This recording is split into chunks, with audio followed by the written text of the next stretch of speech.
Donc là, aujourd'hui, nous sommes à l'étape de Jéricho. On va aller dans le livre de Josué, chapitre 6, versets 1 à 20.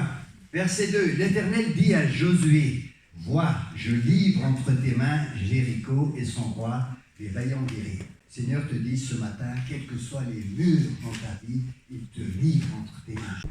On est dans la marche avec la foi. Ça, c'est nécessaire pour être un disciple de Jésus. Marcher par la foi. Marcher par la foi. Marcher par la foi. Et la foi s'appuie sur un fait accompli. Sur un fait qui a été accompli à la croix. Il y a 2000 ans. C'est pas en disant ça, j'espère que ça arrive. C'est accompli. C'est un fait juridique, spirituel. Qu'on ne voit pas, mais qui est réel dans le monde spirituel. Parce que la foi s'appuie sur des faits qui est dit par la parole de Dieu. Mais Jéricho, c'est quoi? Les 3 points que je vais traiter, c'est l'école de la folie de la croix. Deuxième point, l'école de l'obéissance sans faille.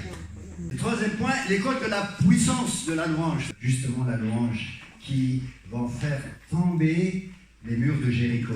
2 Corinthiens 10, 4 et 5. Car les armes avec lesquelles nous combattons ne sont pas charnelles, mais elles sont puissantes devant Dieu pour renverser des forteresses.